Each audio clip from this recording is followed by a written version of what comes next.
Welcome, everybody, to the Kona Shane Veterinary Podcast. I am your host, DrAndyRoark. Guys, I'm here with my friend, Dr. Lance Roasa, who is a veterinarian and a lawyer, and he's been on the episode, or been on the podcast many times before. I always love talking about legal stuff with him. I love talking about what's in contracts that veterinarians are signing and that practices are using, and we are getting into non-compete agreements today. I've got a lot of questions. I feel like there are big seismic changes in non-compete language across the country and across different industries, and there is some FTC proposed rule changes that are shaping up, and I wanted to hear from Lance kind of what those might look like and what he's seeing in veterinary contracts, and that's what we get into. So guys, if you got any interest at all in restrictive covenants, non-competes, non-solicitation agreements, non-service agreements, which are a thing we talk about, then this is a great episode for you. I hope you'll enjoy it. I certainly did.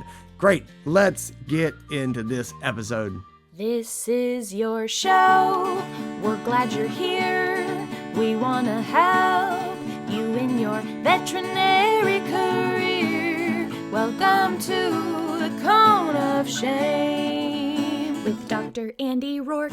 Welcome, everybody, to the Kona Shane Veterinary Podcast. I am your host, Dr. DrAndyRoark. Guys, I am here with my good friend, Dr. Lance Roasa. Lance, thanks for being here.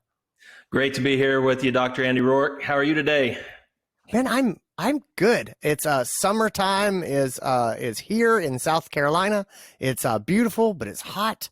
But yeah, that's what for me. How about you? Same here. You know, it's exciting to be in spring. The kids are almost out of school. The teaching semesters, the veterinary schools are winding down, so it's always a good summer. So you do a lot of things. For people who don't know, you do a lot of things. Like I do a lot of things, and I'm like, that guy does a lot of things. You are a co-founder at drip.vet. Most people know drip.vet for the opioid education, and so I just recently took your 2-hour opioid course. It's the second time I took it. I took it 2 years before that because I need it for my license every 2 years. And you would overhaul the whole thing. Nice work, by the way. I was like, I got to watch this thing again. Nope. It's all updated, refreshed, super good stuff. It felt very different. So props to you on that. But you also, you are hanging out on the VIN boards. Drip.vet is part of the VIN family. And then you lecture like all over the place at vet schools. Like, are you at 20 vet schools now? Something like Close that? Close to 20.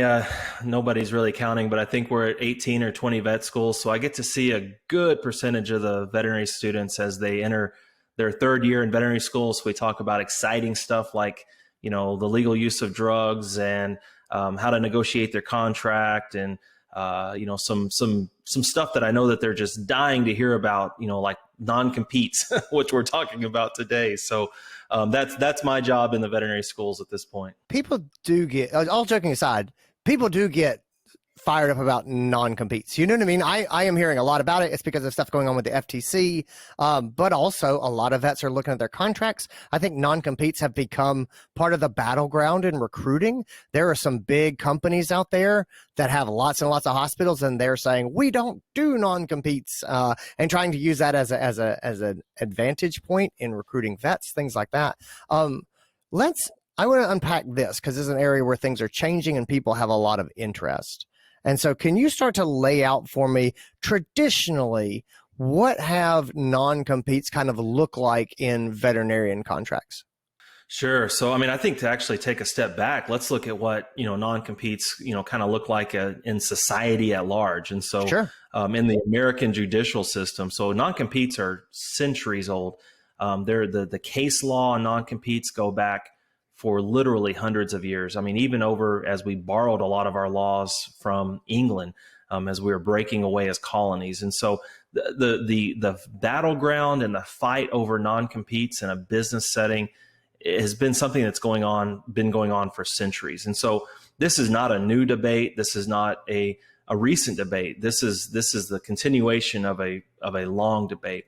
Having said all of that, in veterinary medicine, traditionally non-competes have been used sparingly through the 60s and 70s and 80s, but really when practices started going corporate, that's when we really saw an explosion in the use of non-compete agreements.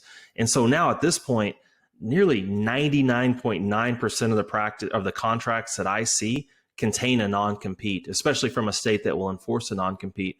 And that brings up a really big point is traditionally on the law side, non-competes are very, very state dependent, even to the point where they're county or judge dependent.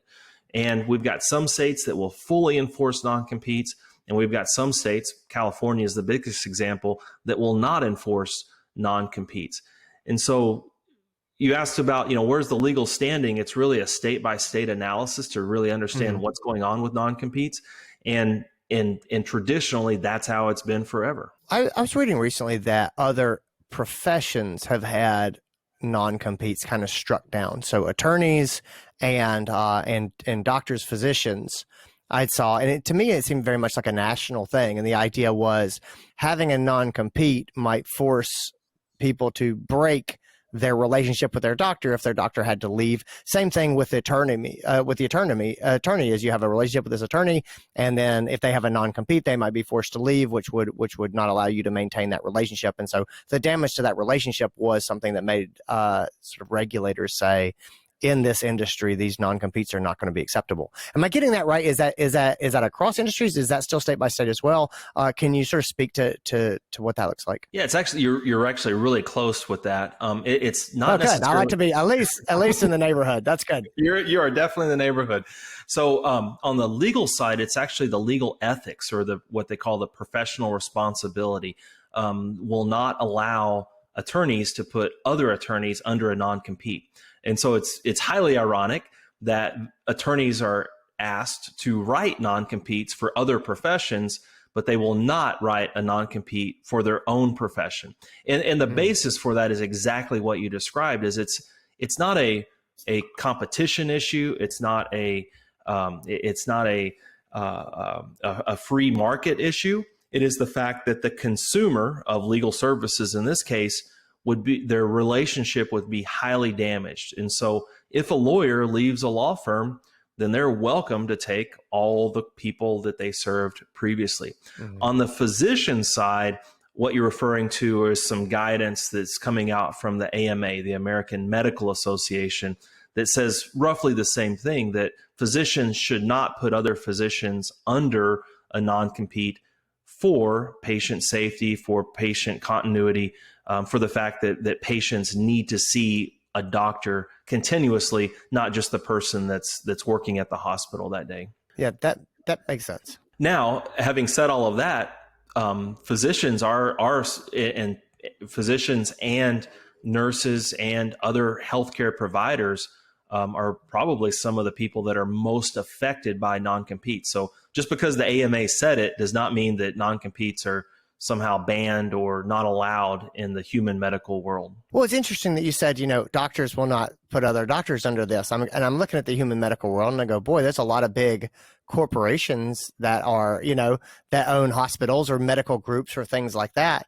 Do they fall into that same category, or is it something where you say, well, no, these are not physicians putting other physicians. This is a different entity that's getting physicians to sign a non-compete. Is that different? It's back to the corporatization world. And so it's the fact that those hospitals that are truly employing those physicians are really corporations, honestly. So it looks a lot like, if the AVMA decided to put forth ethical guidance that said that veterinarians will not put veterinarians under non-competes. Well, a lot of hospitals are not owned by veterinarians. And so the AVMA has no control over, the corporate interest in our profession. Interesting. Okay. All right. Let's start to talk about sort of trends in the vet profession with non-competes. So I think back, when I graduated about 15 years ago, non-competes were pretty standard, and we were sort of instructed to pay attention to them, to pay attention to how much distance there was, how much time they would go for after you left your job, things like that. Have you seen a change or a trend in shrinking sizes, things like that? Or is it, no, basically the same durations and distances that used to be, but they're either in or out? So can you sort of talk about sort of general trends in that regard? Yeah, so there is a general trend on the legal side, so lawyers that write non-competes, to write them and the exact words are narrowly tailored. So to make them exactly what the protection of the business or practice in this situation needs. And so if you see a non-compete that is written by a lawyer that's kind of studied on non-competes, they will try to write them in a very tailored way. And the reason for that is because they actually become more enforceable the smaller they are.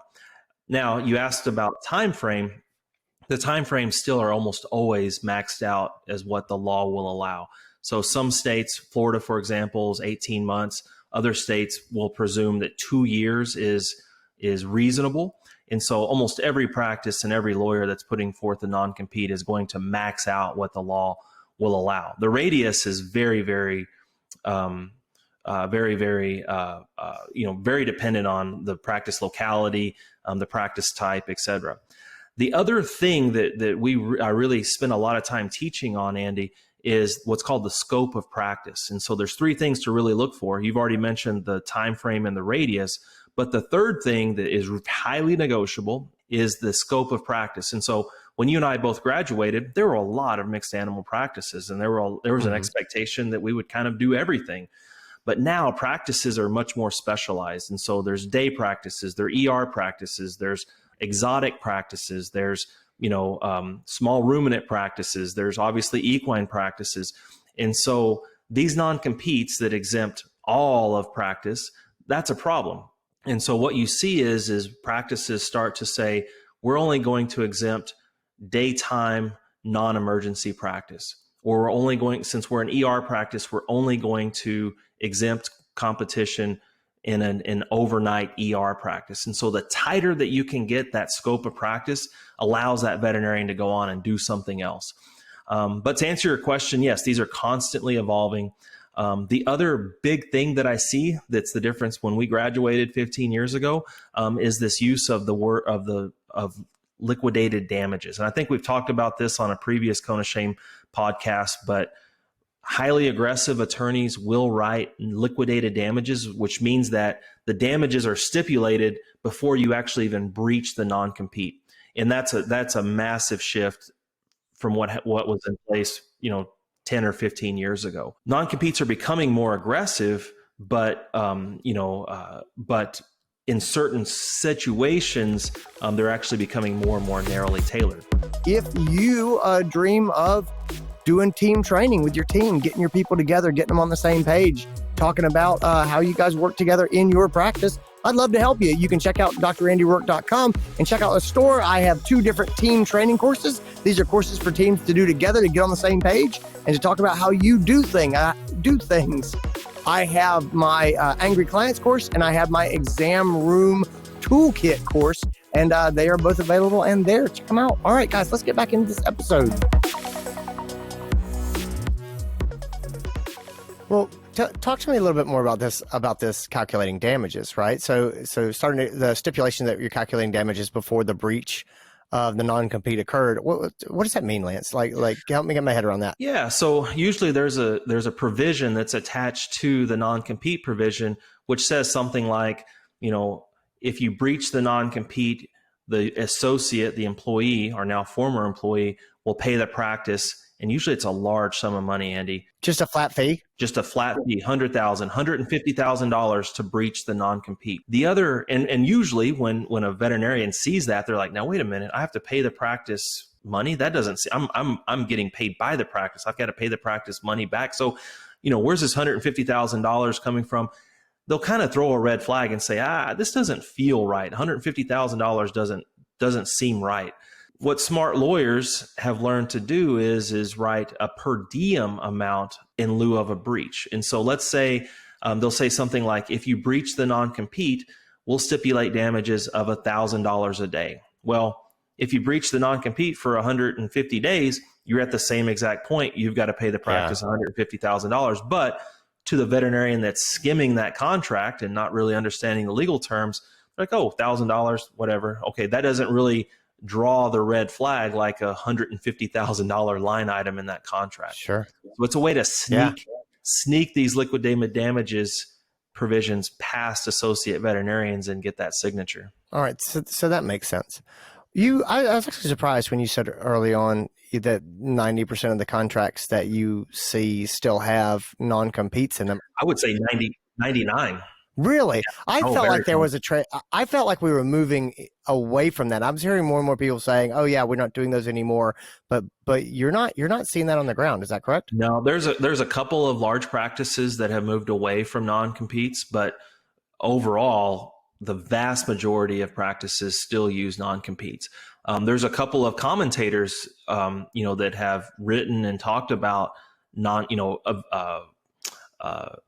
abolishing non-competes or not, getting the profession away from non-competes. But I have to be honest, that's just talk. I mean, in the real world, I'm not seeing it change at all. No, that totally makes sense. Talk to me about what's going on at the national level. So there was sort of FTC proposed rulemakings that were sort of in the headlines recently, and people were talking about some of the Biden administration's thoughts on non-competes and stuff. Talk to me about sort of what's going on there.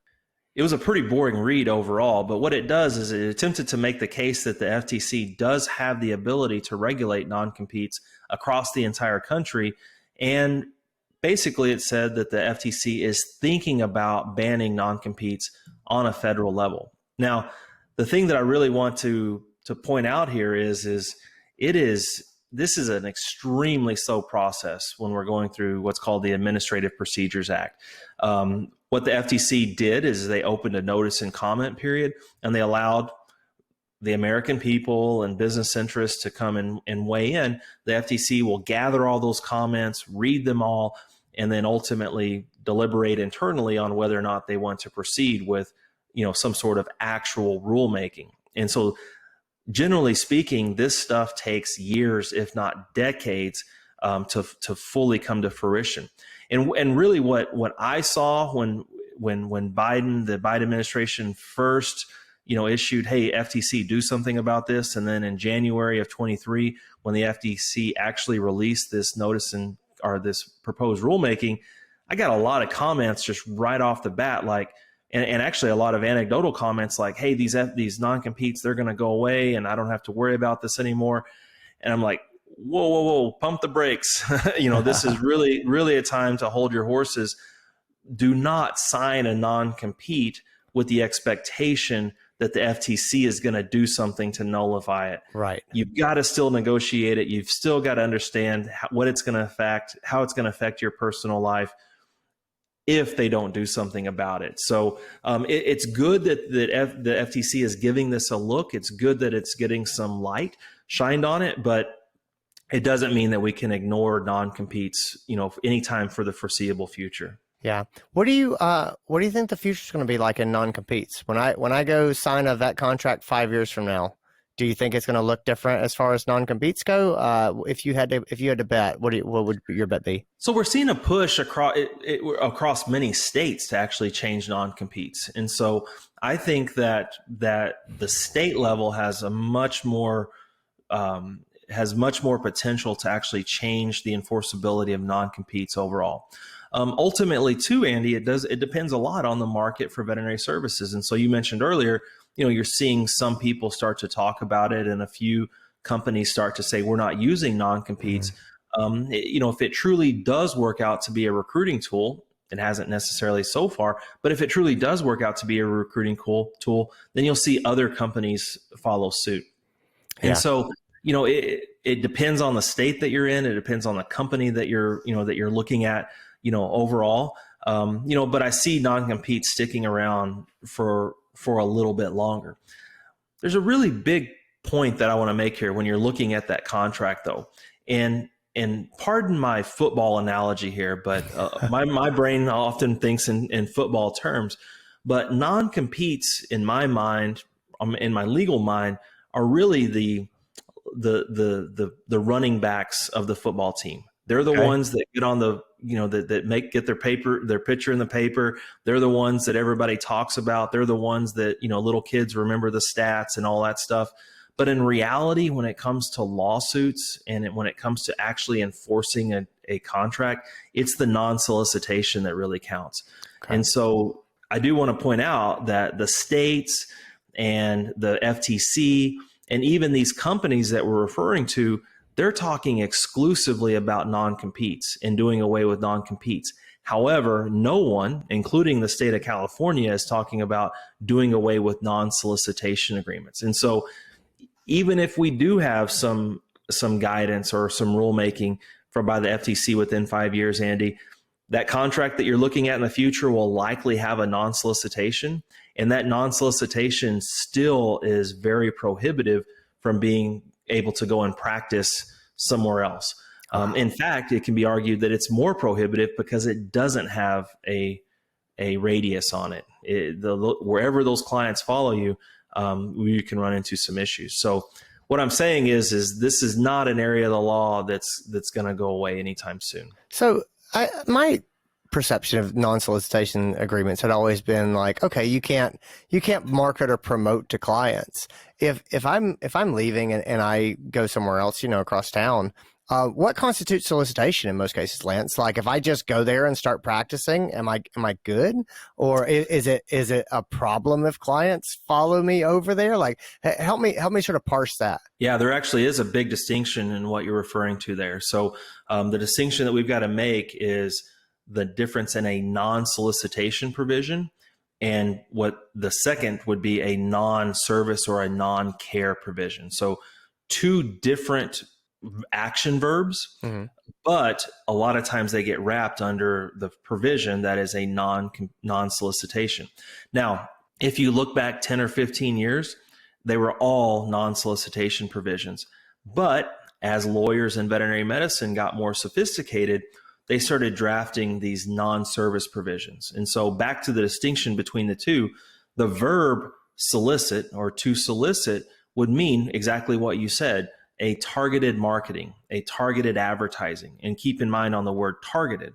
And so if the traditional word or the traditional action would be, you're going to pick up the phone and call someone, or maybe you run into an old client in the grocery store and you say, I'm now at practice. I was at practice ABC. Now I'm at practice XYZ. You should come see me there. That is an active solicitation. Sending out a list to your an email list to people that you knew that were clients. Hey, come see me at practice XYZ. That is a targeted marketing. And that is contrasted to if the contract has a non-service provision in it. And the way that those are usually worded is they'll say something like, the veterinarian shall not solicit or render services to a former client. Wow. And so meaning that under a technical reading and also an enforceable reading of that, you could be standing in the exam room waiting for your 3:30 appointment. 3:30 appointment comes into the exam room. Oh, Miss Jones, I saw you over at ABC Veterinary Hospital. That would be a technical violation of that non-solicitation / non-service provision. So I'm seeing more and more of these non-service provisions written in contracts, and it really takes a fine reading to understand the difference. But I think you can see how quickly a veterinarian could get wrapped up into a non-service provision. So sure, my mind always goes to, how do we combat this? How do we negotiate this? Well, number one, know the difference between the two. And number two, really work to get that non-service provision stricken out of the contract. Keep in mind, Andy, all of these are super negotiable. You just have to know what you're looking for and how to ask for it taken out. Yeah, no, that totally makes sense. Usually when you're close to signing a contract and you're excited to go there and the practice is excited to have you, that's the time to bring up the non-compete and say, hey, this is kind of a headache here, but it's a whole lot harder to get out of it later on. So absolutely. The time to negotiate these are before you get into them. I mean, this is a very important point. A lot of people that I work with, they say, hey, can you unwind this non-compete? I heard they're unenforceable. And it's like, no, we should have talked about this. You should have talked about this before we signed this. Yeah. That is the time that you have the leverage. When you're leaving a job, it's like breaking up. I mean, it's like a divorce, right? Nobody wants to be amicable during a divorce. And it's really hard to negotiate them then. Yeah, no, that totally makes sense. Lance, thanks so much for being here. Thanks for talking all this through with me. I really appreciate it. I was blown away. The non-service agreement, like that, I I had not even considered that. That's something that I think it's amazing. I can't believe that that's something that's increasing in its commonality. And so anyway, so thanks for bringing it up. Where can people find you, Drip.vet, if they're fascinated by the legal aspects of our profession, if they need a little legal advice and they're in practice, where can they reach you? Sure. So I hang out over on the VIN boards, on the regulatory and legal boards, and also on the practice management boards. I'm one of the consultants on those boards. And so if you're a VIN member already, you can receive, we can talk about these things and obviously get, weigh in from other attorneys. And we answer a lot of questions over on those boards. Otherwise, I'm also at drip.vet. And so I have a ton of legal continuing education over there, classes on negotiation, on contracts. We go into deep dives on all of this stuff. And if you are truly interested in it, and unfortunately, most of the people that I work with have already been burned by a non-compete. So it's not too interesting as a student. It's not too interesting in your first job, but you get burned by that paragraph, and then it's time to start paying attention. Absolutely. Awesome. Well, thanks for being here. Guys, thanks for tuning in. Thanks for listening. We'll talk to you soon. And that is our episode. Guys, I hope you enjoyed it. I hope you got something out of it. As always, if you did, the kindest thing you can do is leave me an honest review online wherever you get your podcast. Tell your friends. Share the word. Help other people find the podcast work that we're doing here. Anyway, that's all I got. Gang, take care of yourselves. Be well. Talk to you later. Bye.